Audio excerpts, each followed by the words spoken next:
Там-пам-пам-пам-пам-пам-пам. Ну что, давайте проверять, как меня видно, слышно. Все-таки это прямой эфир, как-никак.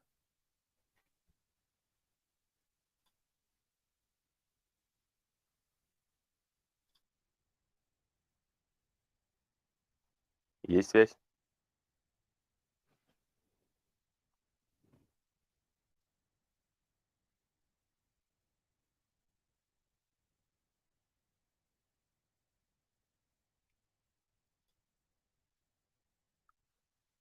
Тан-тан-тан-тан-тан.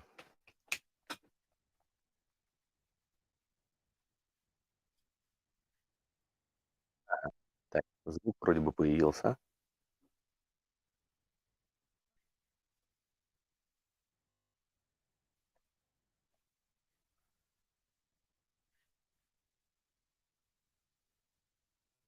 Никто нас не смотрит.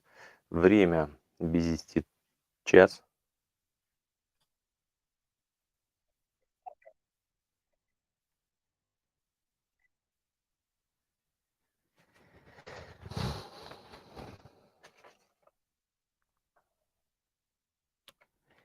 Какие новости? Вчера и сегодня дуло просто безбожно. Куча осадков.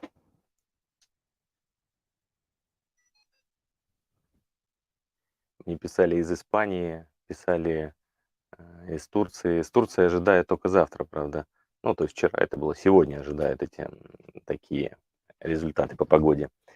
Значит, пока мы подсоединяемся и ждем обратной связи по звуку и видеокартинке, присутствует ли она, а, поговорим сегодня о рынке водного транспорта, о таком вопросе, как дополнительные затраты при покупке лодки, не дополнительные, а как бы сопутствующие, грубо говоря. Эту тему очень просили рассказать, сколько будет стоить покупка под ключ, вот в таком духе. Мы пришли к этому, собственно, давайте поговорим. Так, вижу, нас уже смотрят. Напишите, ребята, слышно? Все ли в порядке? Так, отключу запись на Ютубе. Не запись, а себе трансляцию, чтобы трафик не... Если что, пишите в комментариях, если будут какие-то сложности, будем восстанавливать. Значит, еще раз поговорим о затратах, сопутствующих затратах при покупке лодки, из чего они состоят, на каких этапах вы их понесете, грубо говоря. И второй вопрос, вот я даже подготовился, это яхтенный рынок и его игроки. Я думаю, что давайте начнем с этого пункта.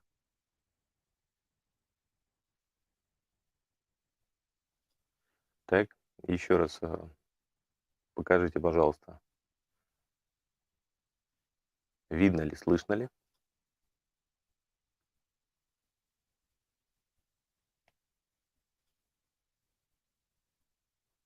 У меня огромная сейчас проблема в том, что э, скалываются зубы. Я вообще в шоке. Но есть плюсы. Собственно, в Греции не такие дорогие стоматологические услуги, что приятно. Пломба, ну, такая декоративная передняя пломба стоит всего 40 евро. В целом, по-моему, такие же цены, как и вот у нас в Беларуси. Мы там платили, ну, как рублей 80-90 за пломбу. Ну, примерно то же самое.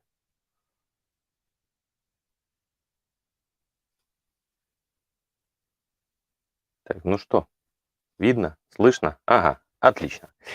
Так, ну что ж, приступим к игрокам. Значит, не знаю, кто присматривает за нами и э, ВКонтакте, в нашем телеграм-чате, в том числе. Называется он в Телеграме «Около яхтинг». Ссылка есть в описании. У этого канала задача показывать все, что отображается выгодное на этом рынке. Я занял позицию такого не брокера, а представителя покупателя. То есть если я показываю какую-то лодку, если я имею к ней какой-то эксклюзивный доступ, то покупатель при покупке может рассчитывать на то, что я сопровожу эту лодку. Ну, естественно, я за это беру комиссии, это ничего, никакого не секрета. Но чаще всего комиссии составляют та скидка, которую мне удалось выбить. То есть человек едет покупать ее там за 12, он ее за 12 покупает, собственно, ну вот я сколько выторгую, столько а, получаю чаще всего. Значит, так вот, когда, скажем так, этот остров не очень большой, но оказался рынок здесь достаточно обширный, здесь очень много марин, и одна из крупнейших вообще на всей какой-то, получается, западной части Греции. Это вот Клеопатра, Актион, в Привезе огромная марина. И такой вот поток яхтенного рынка здесь достаточно обширный. То есть я уже не говорю, как там а, внизу Афин, там есть тоже очень огромная площадь для под мариной, под сухие доки, под Афинами. Там мы еще не были, доедем. Но другие регионы, они значительно более такие спокойные в лодочном плане.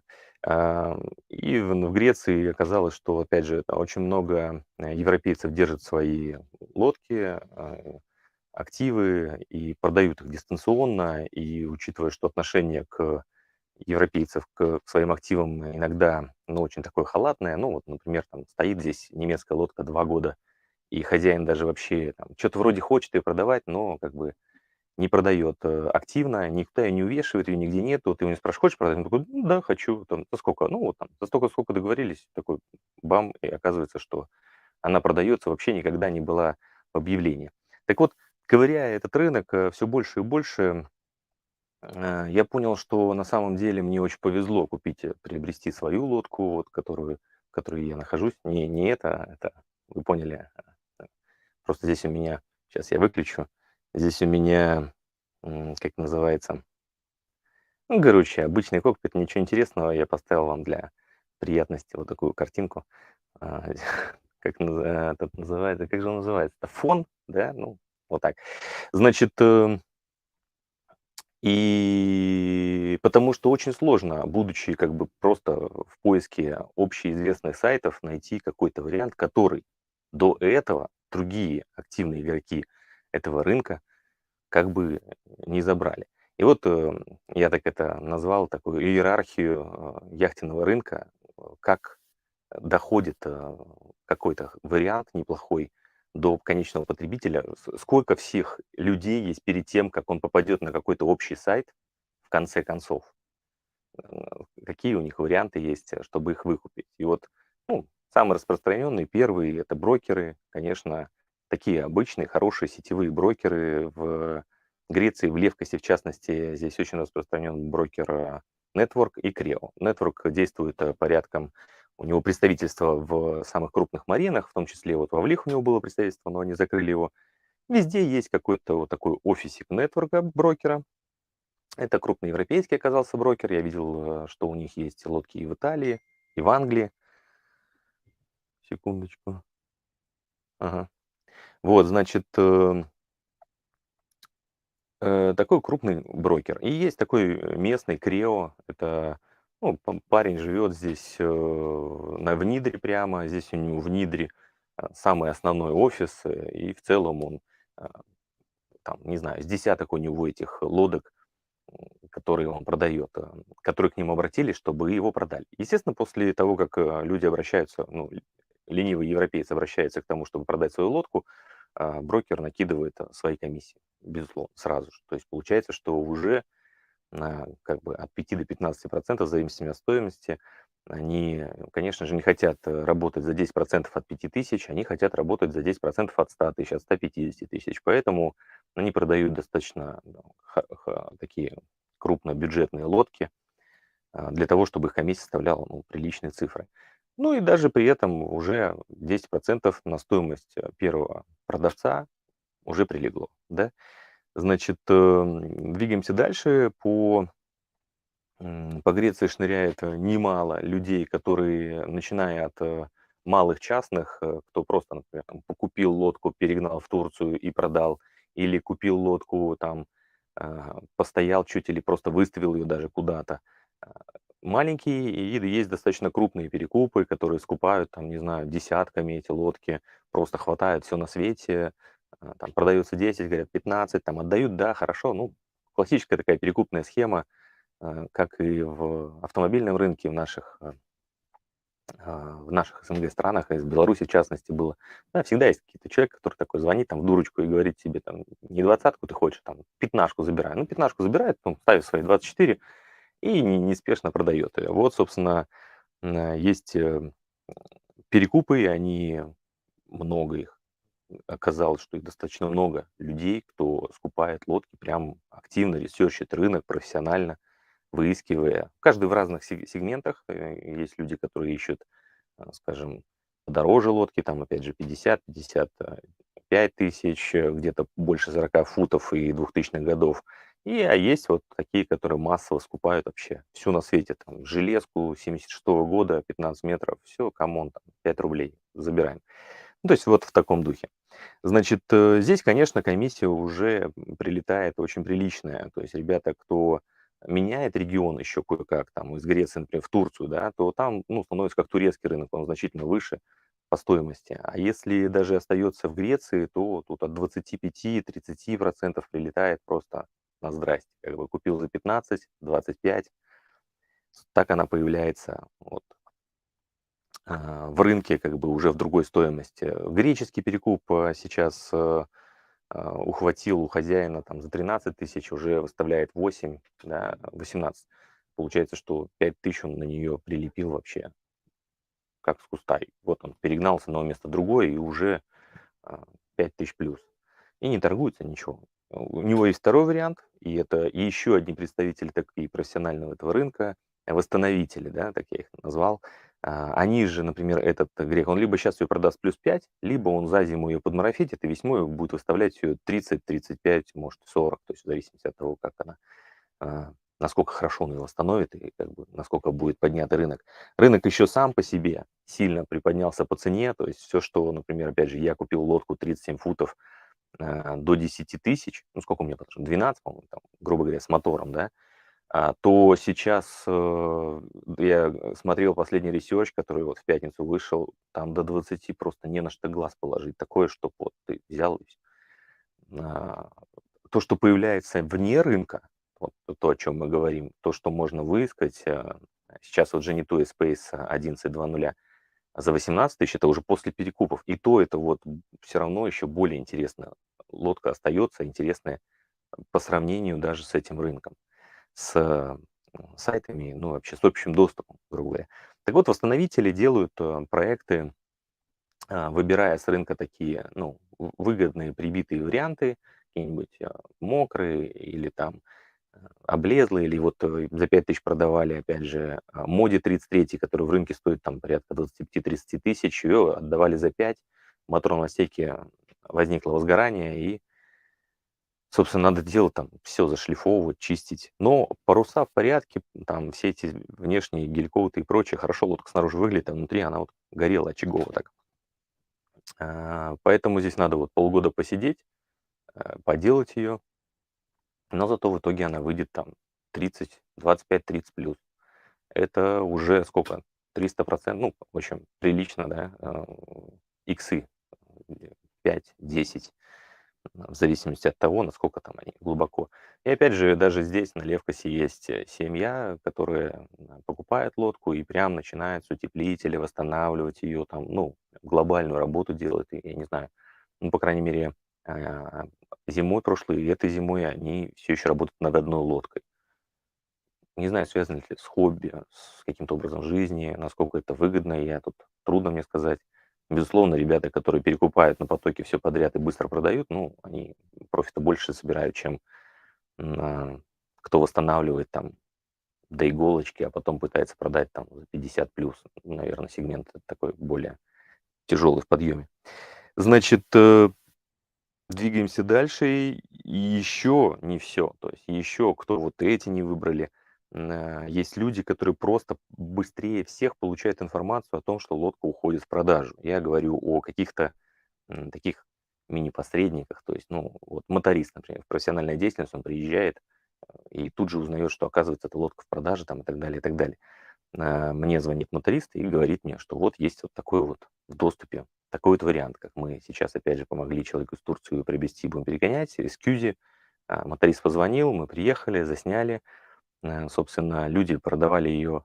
Потом уже выяснилось, что люди на воде продавали ее там порядка 8 000, потом подняли ее в марину и заплатили за контракт марины, и она теперь там продавала за 10 000. Ну и в целом нам удалось поторговаться, и опять же со всеми комиссиями человек забрал ее за 10 000. Так что, ну, опять же, 33 фута, э, кухня, гальюн, туалет, ростовая кают-компания, очень много свободного места, приятная лодка с штурвалом. За 10 000 сейчас очень сложно найти, очень сложно. То есть это прям такие единичные вот экземпляры. И это значит мотористы, ремонтники, маринеры и вот такие опытные яхтсмены, кто общается в кругу, и там у кого-то, не знаю, чаты есть, там вот все раз написали, что вот продается. Ну, понятно, что типа вот таких вот блогеров или людей, которые собирают какую-то информацию, которым, как сказать, передают какую-то информацию об этом рынке. Значит,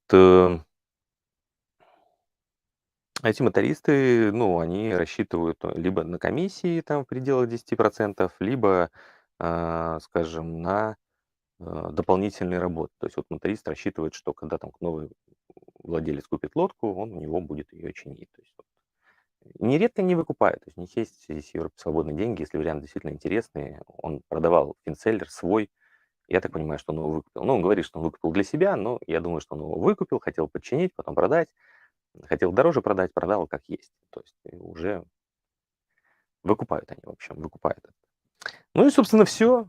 В конце простой покупатель, который вы, там, не знаю, все уже, все, то есть как бы эту лодку купили за 13, выставили за 18, и, там, я ее куплю, потом еще кто-нибудь ее починит, и в конце концов там она в рынке оказывается 30. Но легко ли найти? Легко ли, как бы вот так вот приехать, не зная никого, ничего, там, не знаю, даже в Афины, вот мне, например, в Афины, я там не был, приехать и тут же найти какие-то классные варианты, которые я бы мог купить. С этим связана как раз-таки другая часть нашего разговора о тех затратах, которые несет человек, приобретая лодку, да. То есть никто не считает, например, ам, что лодку надо там ресерчить. Вот вы сидите на сайте, долгое время ищете лодку, вы тратите.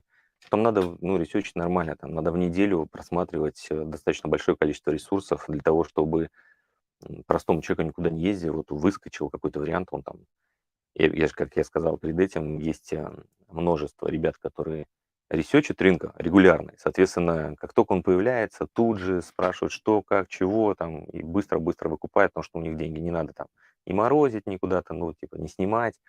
Но они готовы всегда выскочить, у них визы все рабочие и так далее, ну, типа, все действующие, и не нужно, опять же, ждать, ни с кем договариваться. В этом рынке хороший вариант не будет ждать вас полгода или там даже месяца два. В Карибах, когда я приобретал лодку, Морган 41 Айсланд за 24 выскочил, и все, я там уже начал крутиться, суетиться, там мне нужна была виза, я уже нашел, как лететь. 2 недели не прошло, чтоб я просто собрался полететь. Ну, сказал же, ну, сорян, мужик, как бы, уже задаток отдали. Так что в этом рынке очень быстро все. Значит, и вот и первая такая, как временная в данном случае затрата, ну, в то же время, если вы оцениваете свое время в какие-то деньги, то и денежная затрата в поиске, в ресерче того региона, тех позиций, которые вы хотите. Плюс в этом еще есть нюансы. Стоит поизучать, как бы, где искать и как искать. То есть об этом есть в том числе у меня ролик, да и у многих других, где искать лодку. То есть там и Facebook группы, где тоже более-менее появляются более интересные варианты, и сайты, например, платного размещения, в которых мало что как бы образовывается не после брокеров, сайты бесплатного размещения, как Nautica, которые отображают симпатичные, и местные сайты, например, которые вы хотите в Греции найти, значит, CarGR надо брать, или если вы берете там Италию или Францию, там у них есть свои ФРы, там, ну, свои окончания, свои внутренние местные такие а-ля Авито, а, маркетплейсы, в которые нужно ковыряться, в каждом в своем регионе. То есть, а если у вас Шенген, то у вас, получается, надо внутренний и вам пофиг куда ехать, надо ресечить, там, не знаю, 5-10 а, внутрирегиональных сайтов. Это большой кусок времени, и если это кто-то делает для вас, такие как бы там подборчик, если у нас есть привате, там вы можете свою поставить, свой запрос поставить за там 20 евро в год в привате, да, то это, извините, это вообще ни о чем, потому что то столько времени, сколько нужно потратить, чтобы подобрать вам хорошо, сделать выборку, там, связаться с владельцами, узнать актуализацию, то как бы это э, тоже очень большой кусок времени. Значит, имейте в виду, ищите, постоянно ресерчите, хотите хороший вариант, выгодно купить, по-любому надо очень много ресерчить, искать год, полтора, два, в целом сезон меняется, что-то раз выскакивает. Можно вытянуть, можно, даже после всех перекупов, но, в общем, это требует достаточно приличного количества времени. Двигаемся дальше. Все, вы нашли что-то у вас интересное, оно находится там, ну, допустим, опять же, в Греции, да, просто здесь я цены по размещению более-менее знаю. Соответственно, вам нужно организовать осмотр. Вам нужно организовать осмотр, вы находитесь, не знаю, да бог с ним, где угодно вообще. В Минске, в Вильнюсе. В Вильнюсе 100 евро туда, 100 евро обратно, до привезы. Здесь аренда автомобиля. Соответственно, каждый, вот там аренда автомобиля, ночевка, вы берете несколько вариантов, чтобы посмотреть в этом регионе. Значит, какие-то 3-4 дня в этом месте, куда вы едете посмотреть, 500 евро направление. То есть вы едете 3 дня, смотрите там 10 вариантов, лазите по маринам, 500 евро вообще как с куста. Это так, самый минимум, как бы, там, поездка на 3 дня внутри Европы. Не говоря уже там всякие переезды из России с перелетом через Стамбул со стоимостью 800 евро билет в одну сторону, ну, которые это вообще сейчас закидоны, и так далее, и так далее. Значит, э, виза, билеты, проживание, перемещение, да, все вот это. Опять же, время, если вы работаете или не работаете, не знаю, какой-то период, требуется много времени для того, чтобы, опять же, объездить, посмотреть и так далее. Есть варианты, как вот я еще раз повторю, что есть помогаторы всякие, там есть блогер в Испании, там 5 капитанов, как я уже говорил, есть ребята в Турции некоторые, есть ребята в Италии, ну, в общем, в каждом регионе плюс-минус есть яхтсмены в этом кругу, кто может посмотреть эту лодку хотя бы предварительно. Этот просмотр будет стоить там какие-нибудь 150 евро со всеми затратами. То есть имеется в виду, что человек поедет туда, например, если мне поехать в Афины, мне нужно туда-обратно 80 евро. Только это просто я здесь уже нахожусь. А вам еще надо сюда прилететь, куда-то заселиться, какую-то машину взять, куда-то ехать. Ну, в общем, это по-любому значительно быстрее, оперативнее вы можете узнать информацию, оперативнее забросить какой-то аванс, если лодка будет интересная. Потому что, как я уже сказал, пока соберетесь, пока поедете, если что-то интересное, то оно ускочит уж давно.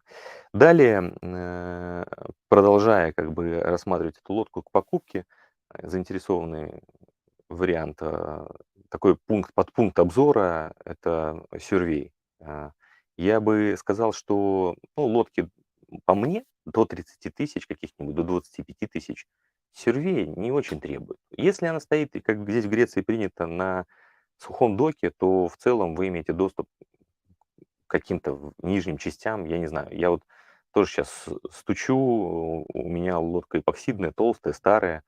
А, Есть Хантер, и я понял, о чем говорили ребята, когда говорили, что она полимерная, то есть она такая мягенькая. В общем, если она на воде, да, много могут быть скрытых вариантов. Почитать болезни этой лодки, как вот, опять же, у Space 11.2.0, у него выдвижной киль, это как бы прикольно, но в то же время это стальной киль выдвижной, и он ржавеет и застревает в одном из положений, в верхнем или в нижнем. В данном случае он подзастрял в верхнем положении, он с гидравлическим подъемником. Это их болезни, легко они, сложно ли решаются. Вот. Я уже понял, что нельзя брать нежелательно брать с сейл-драйвом. Если вы не хотите лишнего геморроя, если это еще и сейл-драйв какой-нибудь, не Янмары, не Volvo Penta, то, что просто на каждом шагу падает, а обычный шафт, обычный вал, значительно более как бы просто, меняется мотор элементарно, все подходит там через любое соединение. Супер, не нужно. Sail Drive, если есть возможность обойти, обходите. Значит, сюрвей. Если лодка больше 30 тысяч, имеет смысл, наверное. Я предполагаю, что как бы я слышал, я не пользовался, я не оказываю услуги профессионального сюрвеера, который составляет список от 500 до 1000 евро, собственно. Он потребует еще поднять ее наверняка, если она на воде. Ну, соответственно, спуск-подъем. Вот у нас здесь от 200 и там, где-то до 1000 евро спуск-подъем в зависимости от региона, марины, места, там, насколько подъем, ну и так далее. Как бы это вот тоже дополнительные затраты к тому, чтобы убедиться, эта лодка стоит того, чтобы ее брать или нет. Двигаемся дальше. Собственно, все, вы все посмотрели, знаете список, знаете все подводные камни в этой истории, вы готовы ее оформлять. Двигаемся в сторону оформления. И, кстати, об этой теме, об оформлении, страховках и всевозможных системах прав нашел очень хорошего специалиста, если не ошибаюсь, его зовут Борис. В ближайшее время мы сделаем с ним прямой эфир, потому чтобы он подраскрыл, какие преимущества имеют, например, там, малазийская регистрация или почему хотят английскую регистрацию, а, или самая там простая сейчас дешевая обиходная польская регистрация, какие у них есть нюансы, кому она открывается, кому не открывается, когда нужно создавать компанию для того, чтобы поставить ее на учет, когда достаточно делать private, например, под бизнес, какие регистрации подходят под чартеры, не чартеры, ну, даже если под прокаты официальные, да. Поэтому об этом мы все поговорим в следующий раз. Я здесь вообще очень поверхностно знаю только цифры, но, грубо говоря, регистрация 10 плюс лодки от 600 евро закладываете, плюс лицензия МСА 1,5. Соответственно, это самая бюджетная польская регистрация. Из документов вам нужен договор купли-продажи, акт снятия с предыдущего учета и как бы там осмотр лодки, я очень не помню, там какой-то, если, по-моему, больше 98 года, младше, то необходим документ СЕ, сертификации, то есть характеристики лодки. Если нет, там есть моменты, в общем, специалисты в курсе, что делать, брокеры этим занимаются. Некоторые, вот тут ребята из Польши сказали, что будут делать такую регистрацию сами. Не знаю, как это работает. В общем, через посредников это стоит там, от 600 евро. Это тоже определенные затраты. Если вы хотите флаги поинтереснее, с интересными там английскими, Нидерланды, прочие какие-то страны, там все плюсы-плюсы. То есть там 900, 1600, ну и так далее. И по метражу тоже там вверх идет. Коммерческий тоже вверх идет, если несколько владельцев, по-моему, тоже идет чуть выше. Это все дополнительные затраты. Есть нюансы вот со снятием, к примеру. В греческой регистрации очень геморройно снимается, насколько, опять же, тут вот ребята говорят. Ам, И это время на пребывание. Если вы хотели, например, прийти, купить и уйти, то стоит учитывать, что, например, там, не знаю, месяц, полтора, два, кто как говорит, если в зимний период, говорят, и до 4 месяцев, до полугода, а, надо находиться, остаться, либо есть вариант пойти по доверенности по этой регистрации и потом снятие. Ну, в общем, тут тоже есть вопросы временные, а это и несет за собой материальные затраты при оформлении. Эм, Следующий пункт. Вы купили, оформили, приобрели, и у вас, ну или там ждете регистрации, у вас, вам необходимо ее, как бы так сказать, первично а, сделать минимальное первичное обслуживание. Понятно, что зависит от того, в каком состоянии вы берете свое судно. Если вы его берете там самый минимальный бюджет, то восстановление будет больше стоить. Если она уже там готова, ходит и вся там вылезанная и подготовленная, то к подготовке меньше. Иногда там достаточно спуститься и пойти. Но все равно чаще всего необходимо сделать там сервис масла, что-то, какие-то паруса прочекать, подшить, новый антифолинг, и так далее. Топливо, опять же, топливо 2 евро литр, там баки по 200 евро, уже 400 евро вы как бы должны понимать, что ну, это есть просто затраты. Понятно, что это уже может переходить немножко в текущие затраты содержания лодки, но это после покупки вам необходимо это сделать. 1000, 2000, где-то вот сменить масло 100-300, подшить паруса там 100-200-300, в зависимости от состояния. Все такое взяли, пробежались, там что-то подкрасить, что-то там подмарафетить, такие вот небольшие работы, 1000-2. Я уже не говорю по какой-то там опять же, говорю, текущий ремонт последующего содержания, или там, если у вас вопрос в маленьком бюджете, и вы берете под большое восстановление, да, то есть вы как бы закладываете а, под ремонт уже там совсем существенные деньги. Вы изначально берете, например, там за 10, а у вас есть 30 бюджет. Ну, все тогда это другое. Я надеюсь, здесь все понятно. Значит, ну и, собственно, если какие-то ремонты необходимы были или в будущем стоит закладывать такой общепринятый, опять же, мной пока не проверенный, но бюджет от 30 до 50% стоимости лодки, в зависимости от ее стоимости. Такое ежегодное, ежемесячное содержание. За эти пункты я не могу, вот за этот конкретно, ничего сказать, потому что это не оттестировано мной. Все, что перед этим, да, мы чистили здесь, красили, мыли, меняли там какие-то трубы, опять же, вот мы чиним сейчас мотор. Все это, ну, требует приличных цифр, если вы делали ее и покупали ее под изначальное восстановление, не готовую к плаванию лодку. Другую лодку, которую вот я рассматриваю сейчас к приобретению, Space 11.2.0, там тоже необходимо ее, опять же, поднять, сделать этот лифт-киль, сделать обслуживание мотора. Вот это первичные затраты, которые необходимо нести. И необходимо понимать, что эта стоимость будет. И последнее, если вы меняете регион, если вам нужен какой-то перегон, если вы там, не знаю, в Турции, вот как сейчас, и лодка находится в Греции, 2 евро миля, средняя стоимость шкипера. Опять же, мне сейчас за счет зимы сказали полуторную стоимость, заявил капитан, что не пойдет в Кикладах зимой за 2 евро, пойдет за 3 или даже за 4. Поэтому здесь вот такие цифры закладывайте. 2 евро миля, не считая других затрат по перегону.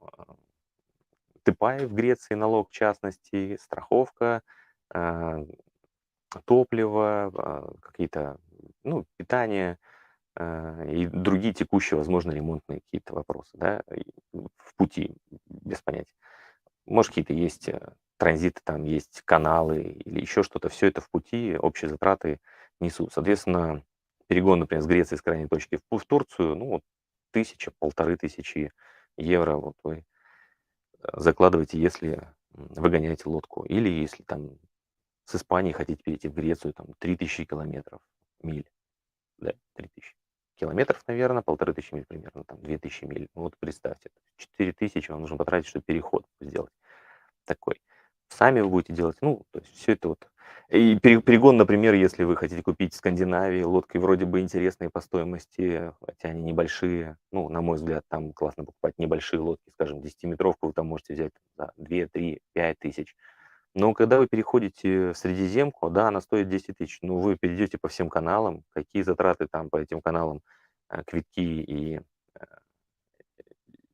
как они там называются, в общем, проходки, вы заплатите, проживание около месяца внутри территории Европы, тоже стоимость. Соответственно, не исключено, что хороший вариант здесь там за 3-4-5 тысяч будет много выгоднее, чем за 2-3 тысячи там. Потому что в итоге накладные расходы выйдут значительно больше, а лодка уже будет находиться здесь. И там с мачты снятие, постановка, да, в некоторых каналах, насколько я слышал, необходимо снимать мачту в частности. Ну, и идти на моторе, получается, всю эту территорию, да, это бензин. Значит, вот такие вот для себя я выделил что-то, опять же, как я сказал, проверенное с моей точки зрения, что-то не очень. Вы это задавайте вопросы, если чем-то могу еще что-то подраскрыть, то с удовольствием это сделаю. Поэтому я вообще последнее вот время был, ну, немножко ошарашен, как, то есть, конечно, этот рынок. Я не думал, что он такой, что так много на нем таких перекупных игроков, помимо там брокеров и прочих ребят, которые официально как бы на этом зарабатывают. Самое интересное, что перекупы, конечно, на этом рынке, естественно, из стран бывшего Советского Союза. Очень много Украины, русских, белорусов не видел. Вот. Это, конечно, очень неожиданно для меня было открытие. Получается, что, ну, выгребают, они имеют связи здесь со всеми маринерами, с теми людьми, которые, я говорю, испытывают как посредники. М, Однозначно приличные цифры прилетают к этим, к начальным стоимостям продажи. Ну и отношение здесь к имуществу, конечно, тоже такое удивительное. То есть здесь лодки погибают на воде, человеку предлагаешь, он говорит, все, она умирает там, сколько там, давайте дадим 1000, 2, потому что она стоит в нормальном состоянии, там, не знаю, 4-5. Она все бьется уже об землю, давай. Ну нет, он сидит, думает еще, отдавать или нет. В общем, есть ли вопросы, закидывайте. Че молчим? Кто-то же смотрит нас, смотрит, вижу, смотрит. Как вообще дела? Было ли интересно? Было ли полезно? Я, видите, старался, записал листик. Так что вот так. Нет вопросов. Ну, я сохраню, конечно же, запись. Напоминаю, что у нас есть канал «Около яхтинг» в Телеграме, в котором мы сбрасываем все предложения, которые поступают, которые вообще находятся у меня сейчас или вообще я где-то ресерчу, когда вижу что-то интересное. Сразу же я отправляю его в Yacht Family приват. Там ребята, если его забирают, мы его больше никуда не отправляем. Если он остается свободным, мы пересылаем его в около яхтинг.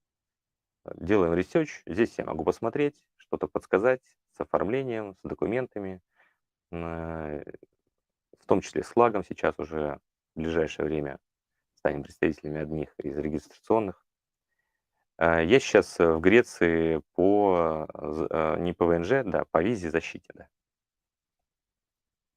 ВНЖ в Греции тоже, если интересно, я тут записывал ответ ребятам в привате, что для ребят из СНГ, ну, в Беларуси, России, там, Грузии и так далее, есть несколько вариантов. Это Golden Visa, самая простая, 240 тысяч в недвижимость, либо бизнес. Я так понимаю, что, не знаю, надо ли уточнять, может быть, можно сделать 60 тысяч плюс кредит, например, и получить имущество на 240, и это станет Golden Visa. Самый простой вариант для получения гражданства — 7 лет, если не ошибаюсь, там получаешь ВНЖ на 3, потом ПМЖ, и уже после получения второго ПМЖ, 5 лет, второй получаешь, уже можешь подавать на гражданство. Есть фриланс-виза, которую вы обязательно должны делать до того, как приехали в Европу. Это вы подаетесь в визовый центр в Греции и говорите, что вы фрилансер, вы нужно подтвердить приход средств около 2000, что там, место проживания, еще что-то. Они принимают решение в визовом центре, и вы уже приезжая сюда, э, берете просто эту карточку вот этого фрилансера и проживаете здесь. Дает, по-моему, там, на год или на 3, я боюсь соврать, может, на 2. Значит, и третий вариант, вы уже находитесь в Греции, вы можете получить цифровое беженство. Не самая выгодная страна здесь по условиям. Больше 3500 евро надо подтвердить без налогов, а это 4 с налогами, что вы ну, что вы получаете эти средства. Вы поняли, короче, зарабатываете. И есть где проживать и так далее, и так далее. И тогда вам дадут тоже ВНЖ цифрового фрилансера. Не фрилансера, цифрового кочевника. Вот так он называется. Значит, здесь есть по всем этим пунктам, понятно, помогаторы.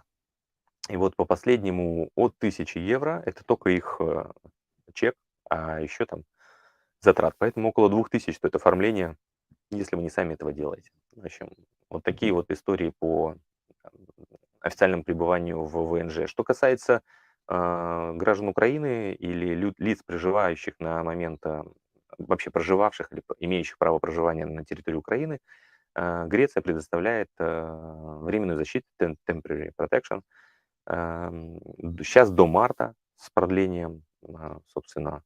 Там есть сайт очень простой, я не помню, Migration GR или как-то так. Вот там, если по-русски даже набрать «Временная защита Греция», то сразу есть список документов, он вообще коротенький, там паспорт и вот документ, подтверждающий, например, если у вас паспорт Украины или вид на жительство Украины, либо справка о том, что вы там проживали, вам дают временную защиту, это дает ВАТ, налоговый номер, вы можете открывать, работать, ну, в общем, И, по-моему, там даже предоставляют какое-то жилье, если необходимо. В общем, такая вот история. Как купить греческую лодку с ВНЖ в Греции? Нет ли там подобных транспортных правами? Я слышал как-то совсем немного раз о том, что вроде как при выходе какие-то там карточки спрашивают в виде прав, что касается подводных мер. Вообще в Европе, ну, всем известно, до а, скольки-то метров, до 24, по-моему, да, маломерные суда, никаких прав не требуется вообще. Ну, не требуется нигде. Значит,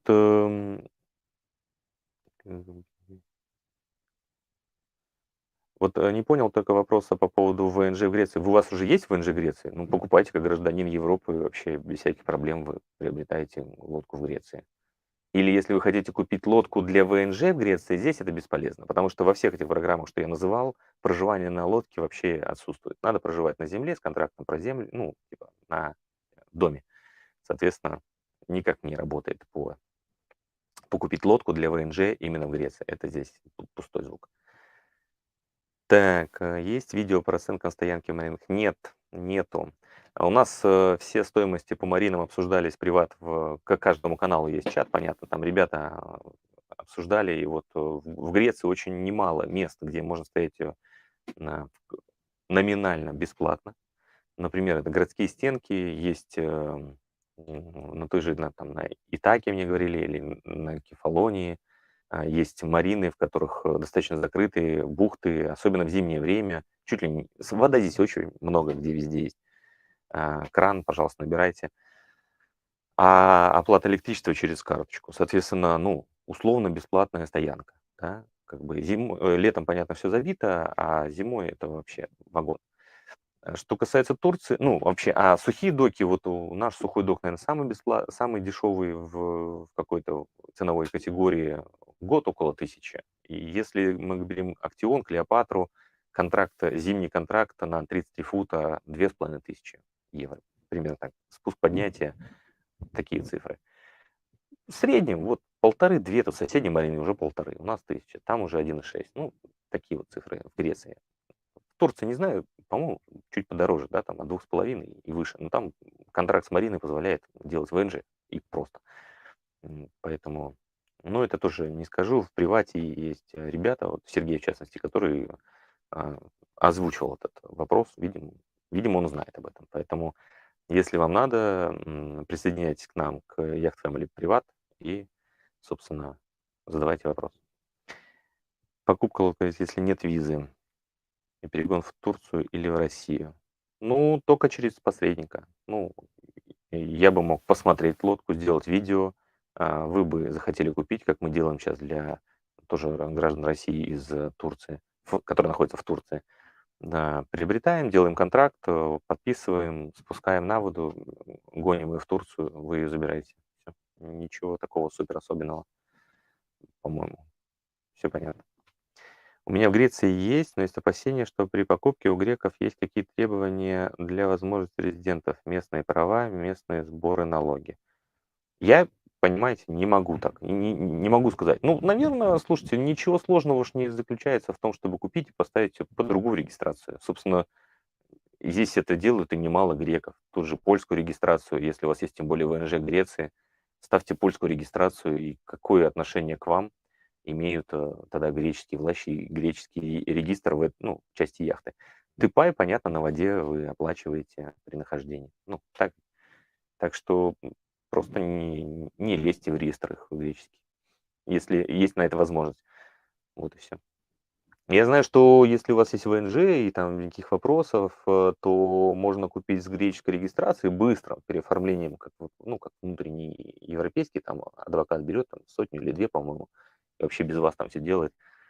Э, Есть у меня контакты в Афинах, там, просто там что-то. Но когда я покупал с греческой регистрацией эту лодку Дромер, то, блин, там был какой-то, выкатили этому европейцу какой-то бешеный список, там, чуть ли не налоговую декларацию, там, покажи там уплату ВАТ, еще что, потому что оплата, ну, продажа происходит гражданину не европейской страны. Я не в курсе, может, это адвокат ленив был. Короче, за полгода ничего не сделал, я и забрал и поставил ее на другую регистрацию.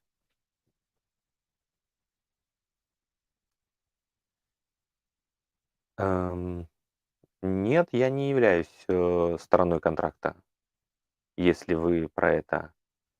Bill of Sales, создаётся, даже если я сопровождаю создание, такого Bill of Sales, создаётся между покупателем и продавцом, собственно, с прямым переводом средств. Я тут, ну, как бы, а, если я правильно понял вопрос. И далее просто, например, если выгоняется, вот мы сейчас будем выгонять по регистрации продавца, он даёт доверенность на перегонщика. Всё. За счёт, ну, на капитана, который будет гнать. И дает доверенность на покупателя, если покупатель будет переходить границу, собственно, сам. Дальше снятие с регистра, ну, и как бы акта дерегистрации, и вы ставьте ее куда хотите, без всяких проблем. Если, опять же, я правильно понял ваш вопрос. Классно, пошли вопросы. Приятно. Спасибо, что смотрите. Если вопросов нету, то будем закругляться. Все сохраню.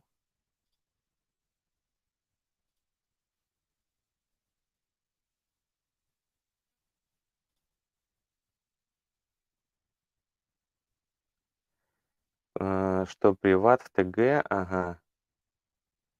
Так, смотрите, значит, в описании к этому видео есть Telegram с выгодными объявлениями яхтенного рынка. Это Yacht Family, наш околояхтинг.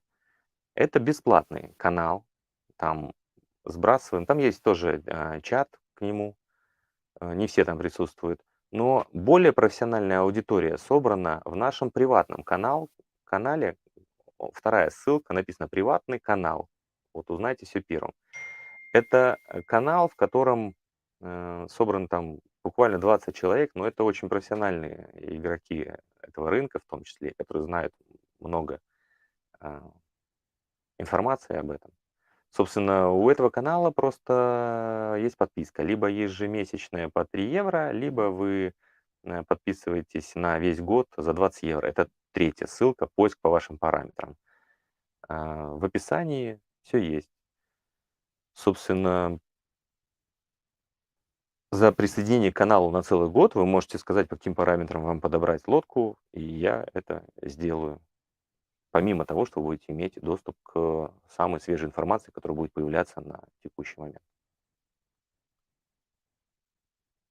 Да, видео о смене регистрации, как я сказал, специалист, мы сделаем с ними. Уже договорено, мы просто выберем либо, например, следующее воскресенье, тоже в обед, либо через одно воскресенье, в зависимости от того, когда мне надо будет заняться перегоном.